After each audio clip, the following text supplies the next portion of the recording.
सम्मानीय मंच और उपस्थित साथियों, सभी को जोरदार जिंदाबाद किसान संघर्ष समिति की तरफ से और समाजवादी साथियों की ओर से।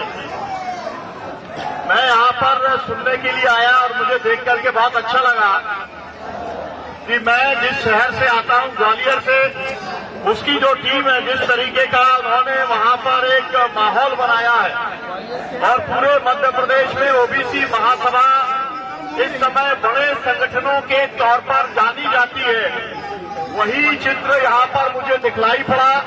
उसके लिए मैं सभी साथियों को बहुत बहुत मैं बधाई देता हूँ। यहाँ पर राजमणि जी है, पीतम जी है, तमाम ऐसे साथी, वरिष्ठ साथी हैं यहाँ पर जिनकी बात हम सुनना चाहेंगे और इसलिए मैं बहुत संक्षेप में, आपने 5 मिनट का समय दिया है, मैं 5 मिनट में अपनी बात समाप्त करूंगा।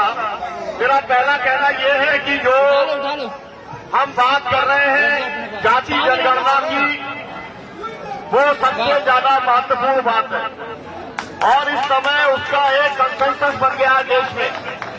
सभी विपक्षी दलों ने भारतीय जनता पार्टी को छोड़ करके इस मांग का समर्थन करने का काम करा है। मुझे लगता है कि एक साधे सब सवे, और इसलिए हमको इस मांग को लेकर के पूरे देश में जबरदस्त वातावरण बनाने का काम करना चाहिए।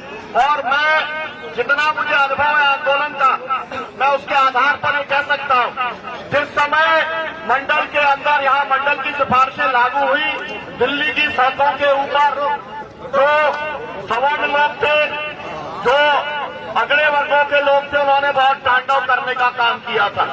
लेकिन इसी दिल्ली के अंदर जो लोग थे मंडल के समर्थन में, उन्होंने केवल बराबरी से मुकाबला नहीं किया, उन्हें पछाड़ने का काम भी इसी दिल्ली में किया था। और इसीलिए जो दिल्ली ओबीसी महासभा के जो आयोजक साथी हैं, उनकी बहुत बड़ी भूमिका मंडल को लेकर के रही है। लेकिन मैं आपसे ये भी कहना चाहता, अगर आप ये बात करवा लेंगे, और ये बात होने वाली है, क्योंकि अभी जो एक परिवर्तन हुआ है, उस परिवर्तन को बहुत गंभीरता से देखना चाहिए। वो परिवर्तन बिहार के अंदर हुआ है और बिहार के अंदर परिवर्तन जो है वो ये बताता है कि राजनीति की भावी दिशा क्या होगी। अपने आप नीतीश कुमार जो है मैंने छोड़ दिया, एक जो दबाव बना पूरे बिहार के अंदर, जो सामाजिक न्याय की ताकतों का जो दबाव बना, उसके चलते नीतीश कुमार को, जिसे कहते हैं फॉल इन लाइन, उन्हें रास्ते के ऊपर आना पड़ा और उन्हें समझ में आ गया कि मैं भाजपा के साथ में कितना भी रहूंगा, लेकिन बिहार के लोगों को भी न्याय नहीं मिलेगा और पिछड़े वर्गों के लोगों को भी न्याय नहीं मिलेगा। इस बात के रियलाइजेशन के बाद में एक नया समीकरण बना और मैं ये कहना चाहता हूँ, ये समीकरण के ऊपर बहुत ध्यान देने की जरूरत है, क्योंकि इस समीकरण में कांग्रेस भी है, इस समीकरण में लेफ्ट की पार्टी भी है, वामपंथी दल भी है। जैसा एक मॉडल चल रहा था महाराष्ट्र के अंदर, उसमें एनसीपी था, शिवसेना थी, कांग्रेस भी थी उसके अंदर और उसको समर्थन था लेफ्ट का। मेरा कहना यह है कि हम लोगों को एक विपक्षी एकता के साथ हम लोगों को आगे चलने का काम करना चाहिए और पूरे संपूर्ण विपक्ष के साथ में हम लोगों को इस बात का कमिटमेंट लेना चाहिए कि हम लोग खुल करके आपके साथ में खड़े होने का काम करेंगे, लेकिन खुल करके आप लोगों को एक कॉमन मिनिमम प्रोग्राम बनाना चाहिए, न्यूनतम कार्यक्रम बनाना चाहिए और उस न्यूनतम कार्यक्रम में खास बात ये होनी चाहिए कि हम अगर सत्ता में आते हैं तो हम जाति जनगणना कराने का काम हम करेंगे और जाति जनगणना का जो नतीजा आएगा उसके अनुपात में हम आरक्षण देने का काम करेंगे। जो बात मंडल कमीशन ने कही थी, उस बात को नौकरियों में और शिक्षण संस्थानों में लागू करने का काम करेंगे। साथियों, कहने के लिए बहुत सारी बातें हैं, लेकिन सभी साथियों को अपनी बात रखनी है। मैं केवल इतना कहना चाहता हूँ कि इस दिल्ली के अंदर संयुक्त किसान मोर्चे ने एक मॉडल बनाने का काम किया है और ओबीसी महासभा के जो भी साथियों को मैं जानता हूँ, उन सब साथियों ने संयुक्त किसान मोर्चे का, किसान आंदोलन का समर्थन करने का काम किया था। उसके लिए भी मैं संयुक्त किसान मोर्चे की ओर से आभार मानता हूँ कि सब लोग, जो कि जो कृषक जातियां हैं, की जातियां हैं। और इसीलिए हमारे को अपनी लड़ाई अगर लड़नी है तो किसानों की लड़ाई के साथ में हमें खड़ा होना पड़ेगा, मजदूरों की लड़ाई के साथ में हमें खड़ा करना पड़ेगा।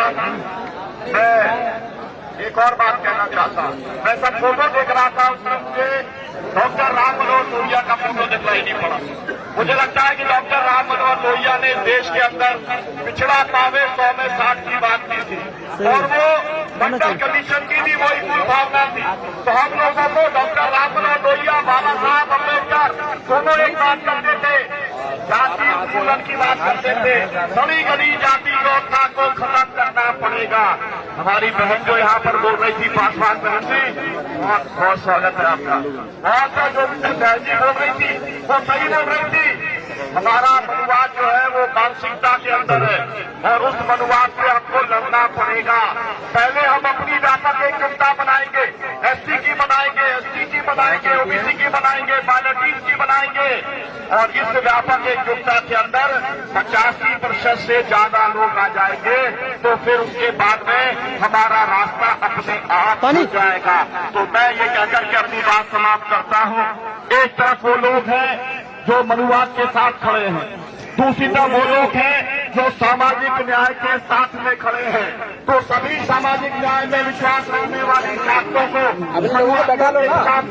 एकजुट करने का काम करना पड़ेगा। लेकिन क्षेत्र में अगर आरक्षण नहीं होगा तो पूरी बात बेकार हो जाएगी।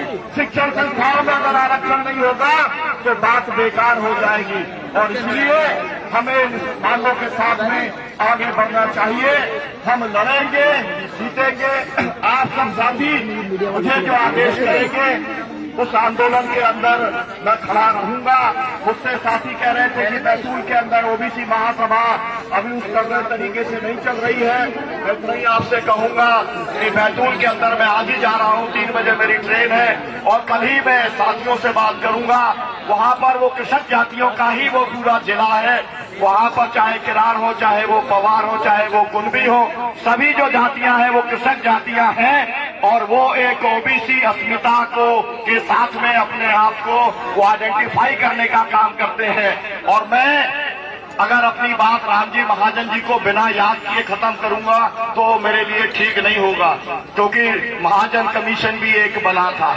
जिस तरीके से मंडल कमीशन की सिफारिशों को लागू नहीं किया गया, उसी तरीके से महाजन कमीशन की सिफारिशों को भी लागू करने का काम नहीं किया गया है। और इसीलिए हमको इस लड़ाई को न केवल लड़ना है और बल्कि हमें जीतना है। मैं 2 केवल नारे लगाऊंगा, एक ओबीसी महासभा जिंदाबाद, दूसरा लड़ेंगे जीतेंगे। ओबीसी महासभा जिंदाबाद, जिंदाबाद जिंदाबाद, ओबीसी महासभा जिंदाबाद, जिंदाबाद जिंदाबाद, लड़ेंगे जीतेंगे, लड़ेंगे। हम अपना अधिकार मांगते नहीं किसी से भीख मांगते, हम अपना अधिकार मांगते नहीं किसी से भीख मांगते। जो जुल्म की टक्कर में, संघर्ष हमारा नारा है, जो जुल्म की टक्कर में, संघर्ष हमारा नारा है। साथियों, जब आप लड़ेंगे तो मेरे जैसे 140 मुकदमे भी आपके ऊपर लग सकते हैं। मुझे केवल 52 साल की सजा है, 3 आजीवन कारावास की सजा है। मेरे ही किसानों को मारा गया है 24 और मुझको ही न्यायपालिका ने सजा की है। तो न्यायपालिका के ऊपर भी नजर रखनी पड़ेगी। यहाँ पर जो वक्ताओं ने कहा उसमें भी आरक्षण बहुत जरूरी है, नहीं तो न्याय नहीं मिल पाएगा। रमन्ना जी से पूरे देश ने बहुत उम्मीदें की थी, लेकिन कल मैं जब कश्मीर की मीटिंग में गया तो वो लोग एक ही बात कह रहे थे कि अगर सुप्रीम कोर्ट हमारे साथ खड़े हो जाता, हजारों लोग जो हमारे बेगुनाह जेल के अंदर बंद हैं, उनकी हैबियस कॉर्पस की अगर अपील की केवल सुनवाई अगर वो कर लेता, अगर 370 और 35A को हटाया गया है उसकी सुनवाई कर लेता तो कश्मीर के लोगों को न्याय मिल जाता। लेकिन वो न्याय नहीं मिला। और ये भी कहना चाहता हूं कि लखीमपुर के लोगों को भी न्याय नहीं मिला। अगर एक इशारा कर देते रमन्ना जी तो फिर ये जो अजय मिश्रा टैनी बैठा हुआ है गृह राज्य मंत्री, जिसके भाषण के बाद उसके लड़के ने कुचलने का किसानों को काम किया था, तो फिर वो भी जेल में होता। लेकिन अभी तो वो राकेश टिकैत को भी कह रहा है, क्या बोल रहा है, भोंकते हुए कुत्ते बोल रहा है, 2 कौड़ी का आदमी बोल रहा है। मनुवादियों की कितनी ताकत हो गई है, इसको आप देख लो और इस चुनौती को स्वीकार आपको करना पड़ेगा, व्यापक एकजुटता करना पड़ेगी। इंकलाब जिंदाबाद। बहुत बहुत शुक्रिया, बहुत बहुत धन्यवाद बुलाने के लिए और अवसर देने के लिए, अपने विचारों को व्यक्त करने के लिए।